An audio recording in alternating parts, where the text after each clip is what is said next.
बिस्मिल्लाहिर्रहमानिर्रहीम। अस्सलामुअलैकुम। मैं हूं सुंदस खान। शामिल करते हैं headline. Model police station Firozabad police की कार्रवाई। स्ट्रीट क्राइम की दर्जनों वारदातों में मुलव्विस मुलजिम गिरफ्तार। मुलजिम के कब्जे से चोरीशुदा मोटरसाइकिल और बगैर लाइसेंस असलहा बरामद कर लिया गया।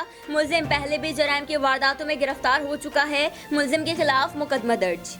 सईदाबाद में स्ट्रीट क्राइम का रेशो बढ़ने लगा। एसडीपीओ सईदाबाद की सरबराही में एसएचओ सईदाबाद की कार्रवाई। डकैती की वारदात करके फरार होने वाले मुलजिम शाहिद को रंगे हाथों गिरफ्तार कर लिया गया। मुलजिम के खिलाफ मुकदमा दर्ज, तफ्तीश जारी। रमजानुल मुबारक के मुकद्दस महीने में शराब खानों से शराब की फरोख्त। इंटेलिजेंस अफसरान की मदद से छुपकर शराब की सप्लाई करने वाला मुलजिम गिरफ्तार। मुलजिम के कब्जे से 5 बोतलें शराब की बरामद कर दी गई। मुलजिम के खिलाफ मुकदमा दर्ज, तफ्तीश जारी।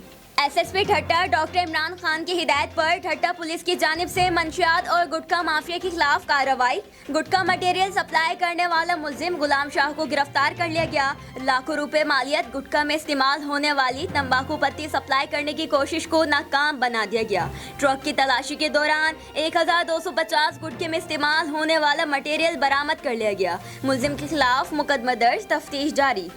फिलहाल इतना ही। मज़ीद खबरों और अपडेट्स के लिए विजिट कीजिए हमारी वेबसाइट csnlive.tv। इसके अलावा आप हमें फेसबुक और ट्विटर पर भी ज्वाइन कर सकते हैं। देखते रहिए CSN।